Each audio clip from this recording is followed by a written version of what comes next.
నమస్తే, welcome to yes news. Gundlakamma Pulichintala గేట్లు Annamayya dam కొట్టుకుపోయినా నాటి ముఖ్యమంత్రి కన్నెత్తి చూడలేదని మంత్రి నిమ్మల రామానాయుడు ఆవేదన వ్యక్తం చేశారు. గత 5 సంవత్సరాల పాలనలో కాలువల్లో గాని డ్రైన్స్ లో గాని ఒక్క తట్ట మట్టి కూడా ఎత్తలేదని విమర్శించారు. సోమవారం శాసనసభలో ప్రశ్నోత్తరాల సమయంలో మంత్రి నిమ్మల రామానాయుడు మాట్లాడుతూ గత పాలనలో లాక్లు, షట్టర్లు, డోర్స్ మరమ్మతుల మాట అటుంచి గ్రీజ్ వంటి మెయింటెనెన్స్ కూడా చేయలేకపోయిందని ఆవేదన వ్యక్తం చేశారు. ఆర్థిక పరిస్థితి సహకరించకపోయినా చంద్రబాబు అత్యవసర పనుల నిమిత్తం 380 కోట్ల రూపాయల నిధులు మరమ్మతులు నిమిత్తం ఇచ్చారని తెలిపారు. సరైన నిర్వహణ లేక గత 5 ఏళ్లు గోదావరి డెల్టా కాలువల నిర్మాణం విధ్వంసానికి గురైందని తెలిపారు. కాంట్రాక్టర్లు పనుల్లో నిర్లక్ష్యం చేస్తే సంబంధిత ఏజెన్సీతో పాటు అధికారులపై కఠిన చర్యలు తీసుకుంటామని హెచ్చరించారు. కాటన్ బ్యారేజ్ గేట్లు రిపేర్లు డ్రీమ్ 2 కింద 146 కోట్ల రూపాయలు ప్రతిపాదించి ఆర్థిక శాఖకు పంపించడం జరిగిందన్నారు. ఆఖరి ఎకరం వరకు సాగునీరు అందించేందుకు రైతుల భాగస్వామ్యంతో సాగునీటి సంఘాలను తీసుకొచ్చామన్నారు. గోదావరి డెల్టా అనేది ఆంధ్రప్రదేశ్ రాష్ట్రానికి చాలా ప్రాధాన్యత. ఎందుకంటే ఇవాళ ఈ రాష్ట్రానికి ఒక ధాన్యాగారం, ఒక అన్నపూర్ణ అంటే అది ఉభయ గోదావరి జిల్లాలు. దగ్గర 10,13,161 ఎకరాలకు సాగునీరు అందించేటువంటిది గోదావరి డెల్టా. అయితే ఈ గోదావరి డెల్టాకు సంబంధించి నీటిపారుదల వ్యవస్థ సమర్థవంతంగా నిర్వహించాలనంటే ఖచ్చితంగా ప్రతి ఏడాది కూడా రబీ తర్వాత మెయింటెనెన్స్ అనేది, అంటే కాలువలు మూసివేత తర్వాత పనులు చేయడం అనేది అత్యంత ముఖ్యమైనటువంటిది. నిర్వహణ అనేది మీకు కూడా తెలుసు అధ్యక్ష. దురదృష్టం ఏంటంటే గత 5 సంవత్సరాల పరిపాలనలో ఈ యొక్క మెయింటెనెన్స్ నిర్వహణ అనేది గాలి కుదిరేయడం వల్ల, మరి యొక్క పరిపాలన అనేది విధ్వంసానికి గురవడం వల్ల వచ్చిన నష్టం ఏంటో ఇప్పుడే మీరు చెప్పారు. ఉదాహరణకి మీ నియోజకవర్గం ఏదైతే మనం అధికారంలోకి వచ్చిన తర్వాత చూస్తే మరి నీళ్ళు ఇచ్చినా కూడా ఆఖరి ఎకరానికి వెళ్ళేటువంటి పరిస్థితి లేనిటువంటి స్థితిలో మీరు కూడా మీ ఉండి నియోజకవర్గంలో మీరు కూడా దాతల సహకారంతో, రైతుల సహకారంతో ఆ రోడ్స్ ఏదైతే ఆ డ్రైన్స్ కాలువలు ఏవైతే ఉన్నాయో ఆ వీడ్ రిమూవల్ అన్నీ కూడా మరి మీ సొంత ఖర్చులతో చేసి నీరు ఆ రైతుల దగ్గరికి తీసుకెళ్లేటువంటి పరిస్థితి వచ్చింది అని అంటే గత 5 సంవత్సరాల్లో ఈ నిర్వహణ అనేది ఎంత విధ్వంసానికి గురైందో మీ నియోజకవర్గం కూడా ఒక ఉదాహరణ అధ్యక్ష. అంటే ఈ రకంగా అంటే ఏదైతే ఈ యొక్క మెయింటెనెన్స్కి సంబంధించి మనకు తెలుసు అధ్యక్ష, ఏదైతే ప్రవాహానికి అడ్డంగా ఉండేటువంటి ఈ వీడ్ ఏదైతే ఉందో దాన్ని రిమూవ్ చేయడం, అదేవిధంగా ఏదైతే పూడికి ఏదైతే మట్టి ఏదైతే ఉందో డీసిల్టింగ్ అది తీయడం, 3 ఏదైతే లాకులు, గేట్లు, రోప్స్ ఏవైతే ఉన్నాయో వీటిని మెయింటెనెన్స్, అదేవిధంగా రిపేర్స్. గత ప్రభుత్వంలో గంజాయి సాగు రవాణా విచ్చలవిడిగా జరిగిందని రాష్ట్ర హోంశాఖ మంత్రి వంగలపూడి అనిత తెలిపారు. గంజాయి నిర్మూలన కోసమే ప్రత్యేక ఈగల్ వ్యవస్థను ఏర్పాటు చేశామని తెలిపారు.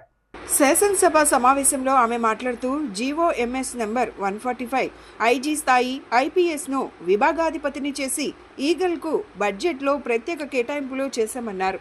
ఏపీలోని 7 మండలాల్లోని 375 గ్రామాలలో 20 హాట్స్పాట్లను గుర్తించి సాగు లేకుండా చేశామన్నారు. 359 కుటుంబాలు ఇప్పుడు గంజాయికి బదులు ఇతర పంటలను పండిస్తున్నాయని తెలిపారు. పొరుగు రాష్ట్రాల నుంచి గంజాయి రవాణాను అరికడుతున్నామన్నారు. 40,088 కేజీల గంజాయిని స్వాధీనం చేసుకున్నామన్నారు. ఏపీలో సాగు కన్నా గంజాయి రవాణా ఎక్కువ జరుగుతోందన్నారు. హోమ్ ఈగల్ ఆధ్వర్యంలో అంతర్గత సమన్వయ సమావేశం కోసం స్టేట్ లెవెల్ కమిటీ ఏర్పాటు చేశామన్నారు. డ్రై గంజాయి, లిక్విడ్ గంజాయి, గ్లూజ్ వంటి పదార్థాలపై నిఘా పెట్టినట్లు తెలిపారు. విద్యాశాఖ మంత్రి నారా లోకేష్ ఆధ్వర్యంలో స్కూళ్లలోనూ ఈగల్ కమిటీల ఏర్పాటు జరుగుతుందన్నారు. ఫిబ్రవరి 10న ప్రభుత్వం మరో జీవో కూడా జారీ చేసిందని తెలిపారు. గంజాయి సమాచారం అందిన వెంటనే టీచర్లు, ప్రిన్సిపల్ నేతృత్వంలో డి అడిక్షన్ సెంటర్లలో చేర్పించే ఏర్పాట్లు చేస్తున్నామని తెలిపారు.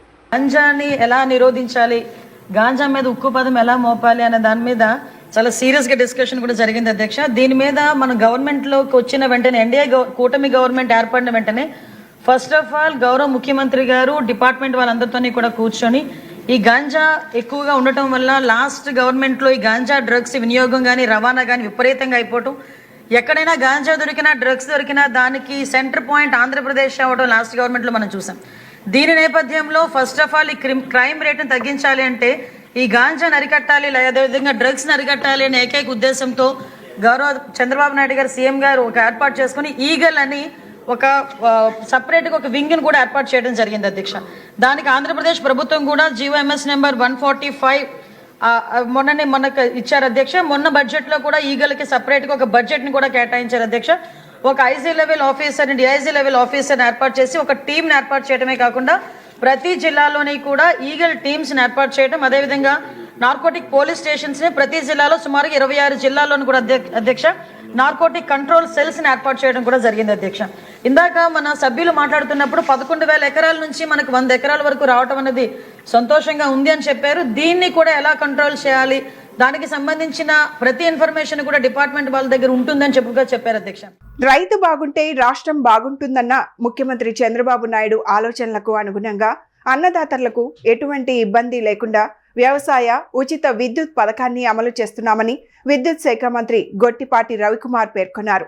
శాసనసభలో విద్యుత్ శాఖకు సంబంధించి గౌరవ సభ్యులు బత్తుల బలరామకృష్ణ, ఉగ్ర నరసింహారెడ్డి, బండారు సత్యానందరావులు అడిగిన ప్రశ్నలకు మంత్రి గొట్టిపాటి సోమవారం సభలో సమాధానమిచ్చారు.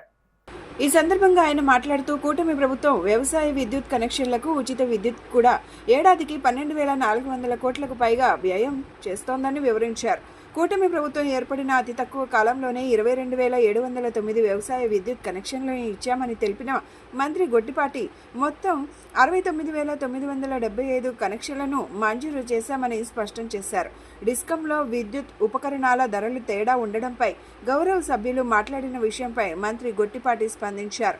వైసీపీ ప్రభుత్వం విద్యుత్ రంగాన్ని సర్వనాశనం చేసిందని మంత్రి విమర్శించారు. స్తంభాలు, ట్రాన్స్మిషన్ లైన్లను అత్యధిక ధరలకు కొనుగోలు చేయడంతో 3 డిస్కంల పరిధిలోని ధరల్లో వ్యత్యాసం ఏర్పడిందని తెలిపారు. పీఎం కుసుమ్ పథకాన్ని వైసీపీ ప్రభుత్వం నిర్లక్ష్యం చేయడంతో రైతులకు పగటిపూట పూర్తి స్థాయి విద్యుత్ సరఫరాలో కొన్ని ఆటంకాలు ఏర్పడిన విషయాన్ని మంత్రి గొట్టిపాటి సభలో ప్రస్తావించారు. కేంద్ర ప్రభుత్వ సహకారంతో ముఖ్యమంత్రి చంద్రబాబు ఆదేశాల ప్రకారం పీఎం కుసుమ్ పథకం ద్వారా అతి త్వరలోనే రైతులకు 9 గంటల నాణ్యమైన ఉచిత విద్యుత్ను నిరంతరాయంగా అందించే దిశగా అడుగులు వేస్తున్నట్లు వెల్లడించారు. చాలా మంది సభ్యులు అడిగింది ఏంటంటే పగటిపూట వ్యవసాయానికి విద్యుత్ ఇవ్వమని అడుగుతున్నారు సార్. గత ప్రభుత్వం నిర్లక్ష్యం వల్ల మనం పూర్తి స్థాయిలో 9 గంటలు కంటిన్యూస్ గా కరెంటు పగలపూట ఇవ్వలేకపోయాం సార్. ఎందుకంటే కేంద్ర ప్రభుత్వం ఇచ్చిన పీఎం కుసుమ్ అనే కార్యక్రమాన్ని గత ప్రభుత్వం నిర్లక్ష్యం చేసింది. మన ప్రభుత్వం అధికారంలోకి వచ్చిన వెంబటే ముఖ్యమంత్రి గారు ప్రధానమంత్రి గారికి లెటర్ రాసి ఈ పీఎం కుసుమ్ కార్యక్రమాన్ని ఈ రాష్ట్ర ప్రభుత్వం చేపడుతుందని చెప్పగానే మొత్తం 4.5 లక్షల వ్యవసాయ కనెక్షన్లు ఈ రాష్ట్రానికి అవసరం సార్. ఫస్ట్ విడతగా 1,00,000 కనెక్షన్స్ శాంక్షన్ అయిపోయినాయి. మళ్ళీ 2 లక్షల కనెక్షన్స్ కి మళ్ళీ పీఎం కుసుమ్ ద్వారా మళ్ళీ ఇంకో 2 లక్షల కనెక్షన్స్ కూడా నిన్న మొన్నట్లో కూడా కేంద్ర ప్రభుత్వం మనల్ని టెండర్లు పిలుచుకోమని అవకాశం ఇచ్చింది సార్. ఈ వెనక తొందరలో కనుక టెండర్లు పిలిచి కనుక సోలార్ తీసుకొని వచ్చి పీఎం కుసుమ్ ద్వారా సోలార్ ప్లాంట్లు కనుక తీసుకొచ్చి ఎక్కడైతే 33/11 kV సబ్స్టేషన్స్ ఉన్నాయో అక్కడ కనుక తీసుకొచ్చి పెడితే కనుక రాబోయే రోజుల్లో ఈ ప్రభుత్వం వ్యవసాయ రైతులకి పూర్తిగా పగలపూట ఎక్కడ కూడా ఇబ్బంది లేకుండా 9 గంటలకు కరెంట్ ఇవ్వగలుగుతాం సార్. అదే విధంగా దాదాపు ఒక్కొక్క వ్యవసాయ కనెక్షన్ వచ్చేసరికి ఈ ప్రభుత్వం 2,60,000 రూపాయలు ఖర్చు పెడతాం సార్. మనమైతే పోల్స్, ట్రాన్స్ఫార్మర్ మరియు ట్రాన్స్మిషన్ లైన్స్, పోల్స్ అయితే 3, ట్రాన్స్మిషన్ లైన్స్ అయితే 180 మీటర్లు, ఇవన్నీ కూడా మనం ఇస్తాం సార్. దాదాపు ఈ ప్రభుత్వం వ్యవసాయ కనెక్షన్స్ గానీ విద్యుత్ కింద 12,400 కోట్ల రూపాయలు పైన ఖర్చు పెడుతుంది సార్. ఇందాక మన బలరాం కృష్ణ గారు అడుగుతూ 350 కనెక్షన్స్ ఉన్నాయని చెప్పారు. అవి కూడా తొందరలోనే పూర్తి చేస్తామని చెప్పి మీ ద్వారా సభ్యులకు తెలియజేస్తా ఉన్నాం సార్. అదే విధంగా 3 సబ్స్టేషన్స్ ఎప్పటి నుంచో పెండింగ్ ఉన్నాయి అంటున్నారు. వాటిని కూడా లోడ్ ఉంటే కనుక ఆ ప్రాంతంలో లోడ్ ఉండి అవసరం సబ్స్టేషన్ అవసరం అనుకుంటే కనుక ఖచ్చితంగా ఇమీడియట్ గా దాన్ని కూడా చేస్తాం. ఈ ప్రభుత్వం అధికారంలోకి వచ్చిన తర్వాత 3 డిస్కమ్స్ పరిధిలో దాదాపు ఇప్పటికే 70 సబ్స్టేషన్స్ ని టెండర్లు పిలిచే ప్రక్రియలో కొనసాగుతుంది. తొందరలోనే టెండర్లు పిలిచి ఎక్కడైతే లోడ్ ఉందో వాటిని అధిగమించడం కోసం మనం ఈ కార్యక్రమం కూడా చేపడతాం. విజయవాడ నగరపాలక సంస్థ ఆధ్వర్యంలో మెప్మా, హోమ్ ట్రయాంగిల్ సంయుక్తంగా ప్లంబింగ్ సేవలు, విద్యుత్ సేవలు, గృహోపకరణాలు రిపేరింగ్ సేవలకు హోమ్ ట్రయాంగిల్ అనే యాప్ ద్వారా వారిలో గల నైపుణ్యాన్ని విజయవాడ నగర ప్రజలకు అందించి చక్కటి ఆదాయాన్ని పొందడానికి సదవకాశం కల్పిస్తున్నట్లు తెలిపారు. మెప్మా ఎండి తేజ్ భరత్ సోమవారం ఉదయం గవర్నర్పేటలో గల ఎలక్ట్రీషియన్ ట్రైనింగ్ సెంటర్లకు విచ్చేసి అక్కడున్న సర్వీస్ ప్రొవైడర్లతో మాట్లాడారు. ఈ సందర్భంగా మెప్మా ఎండి తేజ్ భరత్ మాట్లాడుతూ విజయవాడ నగరపాలక సంస్థ ఆధ్వర్యంలో జరుగుతున్న శిక్షణ కార్యక్రమాలు పూర్తయ్యే తరుణంలో సర్వీస్ ప్రొవైడర్లను ఆన్ బోర్డ్ చేస్తున్నారని, ఇప్పటి వరకు 824 సర్వీస్ ప్రొవైడర్లను గుర్తించారని, వారి సేవలను అతి త్వరలో ప్రజలకు అందించి వారి ఆదాయాన్ని పెంచే విధంగా అడుగులు వేస్తున్నామని తెలిపారు. వారికి కేవలం ఉచితంగా శిక్షణ ఇవ్వటమే కాకుండా హోమ్ ట్రయాంగిల్ అనే యాప్లో ఉచితంగా ఆన్ బోర్డ్ చేస్తున్నారని అన్నారు. ఈ కార్యక్రమంలో ప్రాజెక్ట్ ఆఫీసర్ పి వెంకటనారాయణ, నగరపాలక సంస్థ అర్బన్ కమ్యూనిటీ డెవలప్మెంట్ సిబ్బంది పాల్గొన్నారు. రెండు తెలుగు రాష్ట్రాలలో పనిచేస్తున్న హోంగార్డులను వారి వారి ప్రాంతాలకు బదిలీ చేయాలని ఏఐవైఎఫ్ డిమాండ్ చేసింది. ఈ విషయమై రెండు తెలుగు రాష్ట్రాల ముఖ్యమంత్రులకు, డీజీపీలకు, ప్రభుత్వ కార్యదర్శులకు విజ్ఞప్తి చేయడం జరిగిందని, త్వరితగతిన బదిలీ ప్రక్రియ జరపాలని తెలిపారు. నగరంలోని ఏఐవైఎఫ్ కార్యాలయంలో ఏర్పాటు చేసిన విలేకరుల సమావేశంలో ఆ సంఘ నాయకులైన ఈశ్వరయ్య, రవీంద్రాలు మాట్లాడుతూ, గత 12 సంవత్సరాలుగా రెండు తెలుగు రాష్ట్రాలలో పనిచేస్తున్న హోంగార్డులు అక్కడ వారు ఇక్కడ వారెక్కడ విధులు నిర్వహిస్తారని, స్థానికత కారణంగా వారు పలు ఇబ్బందులకు గురవుతున్నారని తెలిపారు. హోంగార్డుల కుటుంబాల భవిష్యత్తును దృష్టిలో పెట్టుకుని ప్రభుత్వం వారి వారి ప్రాంతాలకు బదిలీ చేయాలని తెలిపారు. యువజన సంక్షేమానికి పెద్దపీట వేస్తామని ప్రగల్భాలు పలికిన ప్రభుత్వం వాలంటీర్ల విషయంలో కానీ, నిరుద్యోగ యువతను ఆదుకునేందుకు నిరుద్యోగ భృతి కేటాయించే విషయంలో కానీ బడ్జెట్లో కేటాయింపు చేయకపోవడం శోచనీయమన్నారు. డిఎస్సి నోటిఫికేషన్ విషయంలో రాష్ట్ర ప్రభుత్వం కాలయాపన చేస్తుందని విమర్శించారు. రెండు తెలుగు రాష్ట్రాల్లో పనిచేస్తున్నటువంటి హోంగార్డులకు సంబంధించి ఆంధ్ర, తెలంగాణ హోంగార్డులు మ్యూచువల్ ట్రాన్స్ఫర్లకు సంబంధించిన అంశం పైన గత 4 మాసాల నుంచి రెండు రాష్ట్ర ప్రభుత్వాలకు పలు దఫాలుగా విజ్ఞప్తి చేశాం.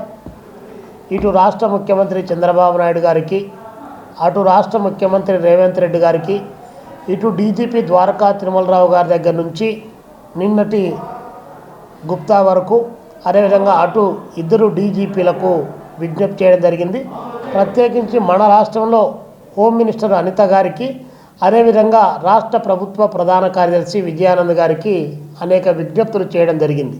కానీ ఇంతవరకు హోంగార్డులకు సంబంధించిన అంశంలో కనీసం ఒక్క చర్య కూడా తీసుకున్న పాపాన ఈ ప్రభుత్వం పోలేదు. రాష్ట్ర విభజన జరిగినటువంటి సందర్భంలో 2014 నుంచి అంటే ఇప్పటి వరకు దాదాపు 12 సంవత్సరాల కాలంగా హోంగార్డులు ఇక్కడ అక్కడ పనిచేసినట్టు వాళ్ళు మాకు స్థానికత దెబ్బతింటా ఉంది, మాకు ఉద్యోగ అవకాశాల్లో, ఉపాధి అవకాశాల్లో, మా పిల్లల చదువులో, వైద్యంలో మాకు నష్టం జరుగుతూ ఉంది. రాష్ట్ర విభజన జరిగింది కాబట్టి మమ్మల్ని అందరినీ కూడా తెలంగాణలో ఉన్నట్టు వాళ్ళు ఆంధ్రాకు, ఆంధ్రాలో ఉన్నట్టు వాళ్ళు తెలంగాణకు తీసుకెళ్ళమని చెప్పి ఆంధ్రప్రదేశ్ రాష్ట్రానికి సంబంధించినటువంటి హోంగార్డులందరినీ కూడా తెలంగాణ నుండి ఆంధ్రాకి బదిలీ చేయాలని ఈరోజు ఏఐవైఎఫ్ ఆధ్వర్యంలో రాష్ట్ర వ్యాప్తంగా అన్ని జిల్లా కలెక్టరేట్లలో రిప్రజెంటేషన్స్ ఇవ్వడం జరుగుతుంది. అదేవిధంగా ఇప్పటికైనా రాష్ట్ర ప్రభుత్వం తక్షణమే స్పందించి రెండు ప్రభుత్వాలు చర్చించి రాష్ట్రంలో ఉన్నటువంటి హోంగార్డుని రాష్ట్రానికి తీసుకురావాలని రేపు హోమ్ మినిస్టర్ గారిని కూడా కలిసి ఏఐవైఎఫ్గా మీ వినతిపత్రం అందజేసి ఈ రాష్ట్రంలో ఉన్నటువంటి హోంగార్డుల పక్షాన కూడా మీ ఏఐవైఎఫ్గా మాట్లాడడము, పోరాటం చేయడం జరుగుతుంది. అదేవిధంగా నిన్న ప్రవేశపెట్టినటువంటి బడ్జెట్లో యువజన రంగానికి, సాంస్కృతిక రంగానికి, క్రీడా రంగానికి 3 శాఖలకి కలిపి 493 కోట్ల రూపాయలు కేటాయిస్తున్నామని చెప్పేసి రాష్ట్ర ప్రభుత్వం చెప్పింది. ఎన్నికల ముందు టీడీపీ, జనసేన పార్టీ అధినేతలు చంద్రబాబు, పవన్ కళ్యాణ్లు రాష్ట్ర మహిళలకు ఇచ్చిన హామీలను అమలు చేయాలని, లేని పక్షంలో రాష్ట్ర మహిళా సమైక్య మహిళల పక్షాన నిలిచి పెద్ద ఎత్తున పోరాటాలు చేస్తుందని మహిళా సమైక్య నగర కార్యదర్శి పంచకర్ల దుర్గాంబ రాష్ట్ర ప్రభుత్వాన్ని హెచ్చరించారు. ఆంధ్రప్రదేశ్ మహిళా సమైక్య నగర శాఖ ఆధ్వర్యంలో హనుమాన్పేట దాసరి భవన్లో జరిగిన కార్యక్రమంలో ఆంధ్రప్రదేశ్ మహిళా సమైక్య నగర కార్యదర్శి పంచకర్ల దుర్గాంబ మీడియాతో మాట్లాడుతూ 19 సంవత్సరాలు దాటి 59 సంవత్సరాలలోపు ఉన్న మహిళలందరికీ 1500 రూపాయలు ఇస్తామని ప్రకటించినప్పటికీ మహిళా శక్తి పథకానికి నిధులు కేటాయించబడలేదని తెలిపారు. అధికారంలోకి వచ్చిన వెంటనే మహిళలకు సౌకర్యం కల్పిస్తామని చెప్పి రాష్ట్ర బడ్జెట్లో ఈ పథకం యొక్క ప్రసక్తే లేకుండా చేయటం శోచనీయమన్నారు. అమల్లో ఉన్న పథకానికి తల్లికి వందనంగా పేరు మార్చి ఎంతమంది ఉంటే అంతమందికి 15,000 రూపాయలు చొప్పున ఇస్తామని హామీ ఇచ్చి అధికారంలోకి వచ్చి సంవత్సరం కావస్తున్నప్పటికీ ఇంతవరకు అతీగతి లేకుండా పోయిందని వాపోయారు. గత విద్యా సంవత్సరానికి తల్లికి వందనం పథకాన్ని ఇన్ని వేల కోట్ల రూపాయలు అవసరమవగా బడ్జెట్లో కేవలం 9,400 కోట్ల రూపాయలు మాత్రమే కేటాయించడం బట్టి చూస్తే పథకానికి తూట్లు పొడిచేదిగా కనిపిస్తుందన్నారు. 1,05,00,000 మంది దీపం లబ్ధిదారులు ఉండగా దాన్ని 90 లక్షలకు కుదించడమే గాక 40,000 కోట్లను కాస్త 2,601 కోట్లకు తగ్గించారని వాపోయారు. మన రాష్ట్ర ప్రభుత్వం ఎన్నికల ముందు అనేకమైన వాగ్దానాలు చేయటం జరిగింది. కానీ నిన్నగాక మొన్న బడ్జెట్లో 2025-26 బడ్జెట్లో మాత్రం మహిళలకు ఎలాంటి నిధులు కూడా పూర్తిగా కేటాయించలేని పరిస్థితి. దానిలో ముఖ్యంగా మహిళా శక్తి పథకం అనేది మనకి ఇవ్వటం జరిగింది. అదేంటంటే ఇంట్లో ఉన్న ప్రతి మహిళకు కూడా 1,500 ఇస్తామని చెప్పి 19 సంవత్సరాలు దాటి 59 సంవత్సరాల లోపు ఉన్నవారు అందరికి కూడా 1500 రూపాయలు ఇస్తామని చెప్పి చెప్పడం జరిగింది. దాని గురించి మనకి బడ్జెట్లో అసలు ఆ ఊసే ఎత్తలేదు. అలాగే ఉచిత బస్సు అని చెప్పేసి చెప్పడం జరిగింది. కానీ మరి సంవత్సరం అవుతున్నా కానీ ఇప్పటి వరకు కూడా ఉచిత బస్సు అమలు కాని పరిస్థితి. అలాగే ముఖ్యంగా మనకి పిల్లలకి అమ్మ ఒడి ఇవ్వటానికి జగన్ ప్రభుత్వంలో అమ్మ ఒడి పేరున ప్రతి పిల్లలకు కూడా 15,000 ఇవ్వడం జరిగింది. అదే చంద్రబాబు నాయుడు గారు వచ్చి నేను ఒక్కళ్ళకి కాదు ఇద్దరికి కాదు నలుగురు పిల్లలు ఉన్నా సరే నేను 60,000 ఇస్తాను అని చెప్పి ఆయన ప్రకటన చేయడం జరిగింది. కానీ అది గత సంవత్సరం ఎలక్షన్ల సందర్భంగా జగన్ ప్రభుత్వం ఓడిపోవటం వల్ల వారు ఇవ్వలేదు. మరి తెలుగుదేశం ప్రభుత్వం వచ్చిన తర్వాత వీరు ఇవ్వలేని పరిస్థితి ఇప్పుడు దాపురించింది. దానివల్ల అనేక మంది విద్యార్థులు ఫీజులు కట్టుకోలేక నానా ఆగచాట్లు పడే పరిస్థితి. ఇబ్రహీం పట్టణంలోని 7th డే అడ్వెంటిస్ట్ హై స్కూల్లో సైన్స్ ఫేర్ ను నిర్వహించారు. ఈ కార్యక్రమానికి sigma 9 aerospace and defence research centre advisor board chairman Muralikrishna, Indian film city founder chairman Vamsi Lakkaraju అతిథులుగా విచ్చేశారు. విద్యార్థులు తయారు చేసిన పలు మోడల్స్ ను ఆసక్తిగా తిలకించారు. విద్యార్థులు తాము తయారు చేసిన మోడల్స్ గురించి వివరించారు. ఈ సందర్భంగా మురళీకృష్ణ మాట్లాడుతూ విద్యార్థులు తయారు చేసిన మోడల్స్ ను చూస్తుంటే వారిలో ఉన్న సృజనాత్మకత కనిపిస్తోందన్నారు. విద్యార్థుల ప్రతిభ చూస్తుంటే భవిష్యత్తులో వారు శాస్త్రవేత్తలు, నాయకులుగా ఎదుగుతారని తెలిపారు. Indian film city founder chairman Vamsi Lakkaraju మాట్లాడుతూ పాఠశాల వాతావరణం, ఇక్కడ సిబ్బంది, పిల్లలు తయారు చేసిన మోడల్స్ ఎంతో నచ్చాయని అన్నారు. స్కూల్ అభివృద్ధి కోసం ₹1 కోటి ప్రకటించానని, త్వరలోనే అందిస్తానని తెలిపారు.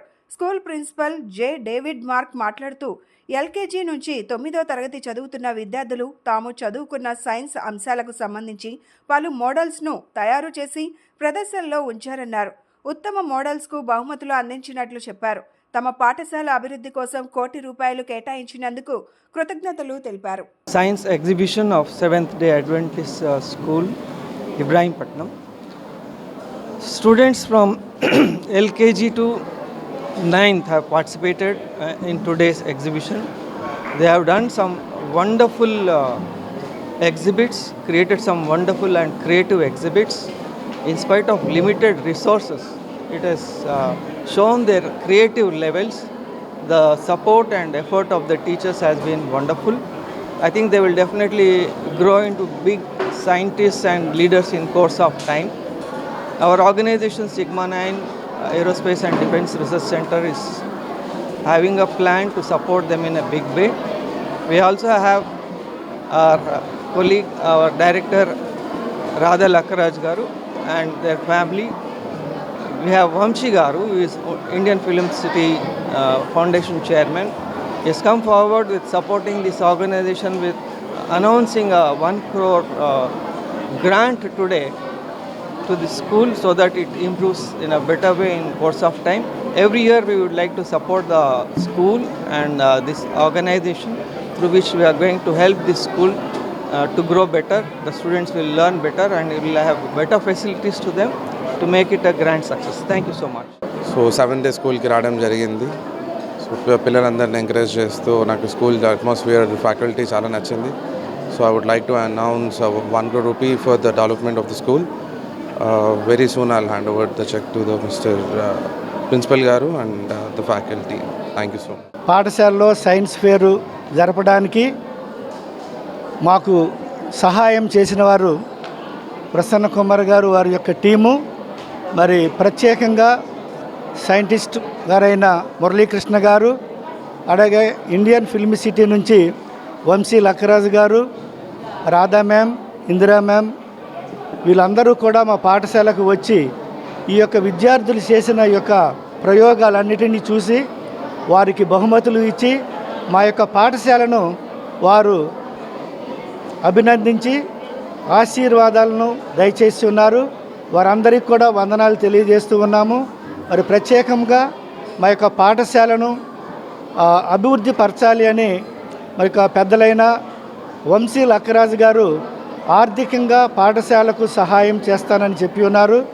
మరి వారి యొక్క దాతృత్వానికి మరి వారు మాకు ప్రామిస్ చేసిన యొక్క ₹1 కోటి వారికి వందనాలు తెలియజేస్తూ దేవుడు వారి యొక్క కుటుంబాన్ని, వారి యొక్క కన్స్ట్రక్షను ఇండియన్ ఫిల్మ్ సిటీని అభివృద్ధి పరచాలని వాని యొక్క దేవుని దీవెనలు ఆయనకు ఎల్లప్పుడూ ఉండాలని మరి ఒకసారి ఈ టీముని మేము అభినందిస్తూ వారు చేసిన సహాయాన్ని బట్టి వందనాలు తెలియజేస్తూ మా యొక్క 7th అడ్వెంటిస్ట్ ఇబ్రహీంపట్నం పాఠశాలను మీరు జ్ఞాపకం చేసుకోవాలని ఇక్కడ జరుగుతున్న యొక్క సేవను కూడా మీరు గుర్తించి సహాయం దయచేయాలని కోరుకుంటూ ఇంతటితో ముగిస్తూ ఉన్నాను. ఇవి ఈనాటి bulletin updates. Keep watching yes news.